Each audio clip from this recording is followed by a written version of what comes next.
आप लोगों के साथ भी यही हुआ है ना? समझ पा रही हूँ. It's quite normal. It's okay. It's okay. It's quite normal. Hello, hi. How are you? This is Manisha, your placement coach. Welcomes you all again in this video. Today, in this video, we are going to discuss how to handle rejection. हाँ दोस्तों, आज हम rejection को address करेंगे कि कैसे rejection से उबरे. And I tell you one thing, if you have knowledge, knowledge is light. इसका मतलब है अगर आपके पास ज्ञान है तो आपको दुख नहीं होगा, होना भी नहीं चाहिए. So campus placements are more of rejection than selection. Please understand, campus placements are और फ्रेशर प्लेसमेंट्स और fresher recruitments are more of rejection than selection.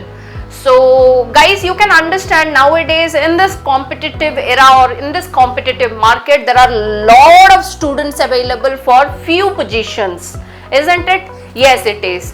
Position बहुत कम है. 30 पोजीशन के लिए 3000 बच्चे अप्लाई कर रहे हैं. तो आप लोग समझ पा रहे होंगे कि रिजेक्शन का जो रेशियो है बहुत ज्यादा है.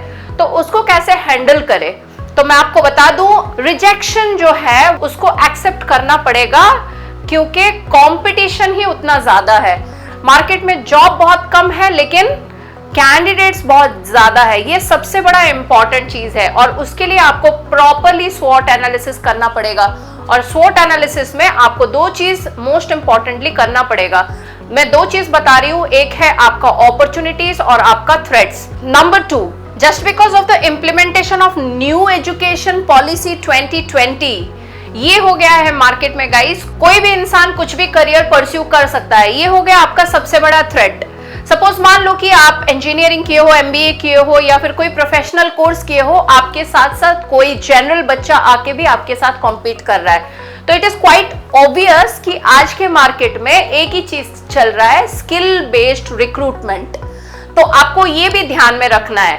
तो आपको चेक करना है कि व्हाट आर द अपॉर्चुनिटीज और the career options available if you have done with that particular professional course. And उसके साथ आपको अपॉर्चुनिटीज के साथ साथ थ्रेट्स भी ढूंढना पड़ेगा कि आपके साथ कौन सा थ्रेट हो सकता है. ये बहुत ज्यादा इंपॉर्टेंट है गाइस. अगर आप ये चीज नहीं कर रहे हो तो आपको लगातार रिजेक्शन मिलेगा क्योंकि कंपनी के हिसाब से तू नहीं तो कोई और सही, कोई और नहीं तो किसी और से ही. Number 3, you need to be self motivated always. आपको हमेशा सेल्फ मोटिवेटेड रहना ही पड़ेगा क्योंकि अगर आप पहला 2 स्टेप को अगर दिमाग में डाल रहे हो ना, तीसरा बहुत आसान है. अगर आप सच्चाई जान लेते हो कि आजकल के जमाने में नौकरी बहुत कम है, कैंडिडेट बहुत ज्यादा है, ये आपको मोटिवेट करेगा ज्यादा से ज्यादा जानकारी लेने के लिए और ज्यादा से ज्यादा स्किल सीखने के लिए, है ना. यही मोटिवेशन है गाइस. अगर आप दिमाग में घुसाते हो ये सच्चाई कि मार्केट में जॉब कम है और कैंडिडेट बहुत ज्यादा है, मैं ये बार बार इसीलिए रिपीट कर रही हूं क्योंकि यही सच्चाई है. जब इसको दिमाग में भर लोगे तब जाके आपको ये वाला चीज दिल पे नहीं चुभेगा जितना अभी चुभ रहा है. क्योंकि आप लोगों के दिमाग में ये घुसाया जा रहा है कि आप बीटेक कर लो, आप एमबीए कर लो, आप डिप्लोमा कर लो, आप आईटीआई कर लो, आपको जॉब मिल जाएगा. तो सब भीड़ जो है उसके पीछे ही भाग रहा है. तो भीड़ के पीछे भागोगे तो भीड़ में कुछ ही बच्चों को ही अपॉर्चुनिटी मिलेगा ना, सबको थोड़े ना लेके जाएगा. आप समझ रहे हो. और एक चीज मैं बता दूं, यहाँ पे आप सैलरी के चक्कर में बहुत सारे अपॉर्चुनिटीज को गवा देते हो, वो आपको नहीं करना है. तो सैलरी पहले हालांकि कम मिले लेकिन एक अपॉर्चुनिटी जरूर मिलना चाहिए, उसको समझ के आपको इंटरव्यू देना है. आपको यही सोचना है कि सैलरी कुछ भी हो लेकिन एक अपॉर्चुनिटी, एक नौकरी लग जाना चाहिए. जब आप नौकरी में होते हो तो आप एक्सपीरियंस कहलाते हो गाइस. तो जब आपको एक्सपीरियंस होती है ना कोई भी चीज के लिए, तो नेक्स्ट स्टेप आपको चढ़ने के लिए, नेक्स्ट सीढ़ी चढ़ने के लिए ज्यादा वक्त नहीं लगता है. लेकिन बहुत बच्चे इसी चक्कर में पीछे रह जाते हैं कि मैंने एमबीए किया है, मैंने बीटेक किया है, मुझे इतना ही सैलरी मिलना चाहिए और इतना सैलरी मिलेगा तो मैं ज्वाइन करूंगा. ये नहीं होना चाहिए गाइस, है ना. पहले एक ऑफर लेटर पकड़ लो, फिर उसके बाद सोच लेना कि आगे कहां जाना है. नेक्स्ट, अगर आपको रिजेक्शन हैंडलिंग आता ही नहीं है तो आपको 2 चीज के ऊपर लगातार काम करना पड़ेगा. एक है स्किल और आपका कम्युनिकेशन. आप टेक्निकली कितना साउंड हो और आपका कम्युनिकेशन कितना अच्छा है कि आप किसी को कोई भी चीज के लिए कन्विंस कर सकते हो. लेकिन मैं आपको यहाँ पे एक चीज बता दूं, ऐसा हमेशा होगा नहीं. Because Interview is all about no doubt skills and communication, but sometimes interview is all about your luck as well. कैसे बताओ? अरे मैम आप क्या ऐसे बात कर रहे हो, लक कहाँ से आ गया?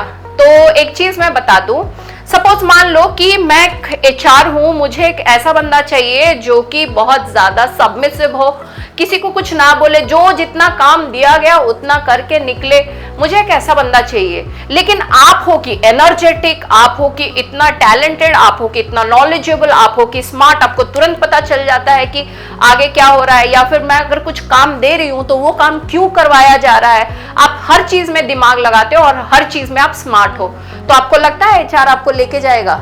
नहीं, उसको एक सबमिसिव बंदा चाहिए, आपको उसको लेना ही नहीं है तो रिजेक्ट करेगा ही ना। तो आप रिक्वायरमेंट के अनुसार अगर सुइटेबल कैंडिडेट नहीं हो, चाहे आप कितना भी टैलेंटेड क्यों ना हो, आप रिजेक्ट होंगे ही। सो यहाँ पे कुछ हद तक लक काम कर ही लेता है दोस्तों, है ना। तो रिजेक्शन अगर होता है तो एक चीज आपको करना है, इंटरव्यू रूम से बाहर निकल के इंट्रोस्पेक्ट करना है कि मेरा टेक्निकल क्वेश्चंस जो था मैंने कैसे आंसर किया, और मेरा जो कम्युनिकेशन था कैसा था। आपको अलर्ट रहना है, आपको ज्यादा कॉशियस रहना है कि आपको क्वेश्चन क्या क्या आ रहा है और आप जवाब कैसे देते हो। जिस दिन आप इंटरव्यू देते टाइम अलर्ट हो जाओगे, कॉशियस रहोगे कि आपको सवाल क्या मिला, आप जवाब क्या कर रहे हो, मैं बता रही हूं कि आपको रिजेक्शन में कोई प्रॉब्लम नहीं होगा। आप ऐसे सोचने लगोगे अगर कंपनी मुझे लेके जाती है अच्छी बात है, नहीं तो इसमें तेरा घाटा मेरा कुछ नहीं जाता, है ना। सो ये सब चीजें रिजेक्शन हैंडलिंग का सबसे इंपॉर्टेंट टिप्स है गाइस। जिसके पास जितना नॉलेज उसको उतना ही दुख। तो जैसे कि कंपनी आप लोगों को यूज करता है, तू नहीं तो कोई और से ही, कोई और नहीं तो किसी और से ही, आप भी एक चीज मान लो कि आपको ये कंपनी में नहीं कोई और कंपनी में जॉब मिल ही जाएगा, है ना। तो आप भी वो फंडा अप्लाई करो, रिजेक्शन को इतना सीरियसली लेने की जरूरत नहीं है, बस नॉलेज गेन करो और नॉलेज को इम्प्लीमेंट करो, आपको रिजेक्शन आगे जाके ना मिल सकता है ना। तो अगर ये कंटेंट सुन के अगर आपको कुछ भी रिलीफ मिला, कुछ भी रिलैक्सेशन मिला, तो कमेंट बॉक्स में जरूर कमेंट करना। मैं ऐसा वीडियो आगे भी बहुत सारे लेके आऊंगी। कोई भी प्रॉब्लम है, कोई भी चीज आपके दिमाग में स्टक है, कोई भी चीज को लेके अगर दिमाग में प्रॉब्लम आ रहा है कि मैम ये नहीं अच्छा हो रहा है, वो नहीं अच्छा हो रहा है, आप कमेंट कर सकते हो। मैं उसके ऊपर डेफिनेटली वीडियो लेके आऊंगी आप लोगों के लिए। अभी के लिए साइनिंग ऑफ, बाय।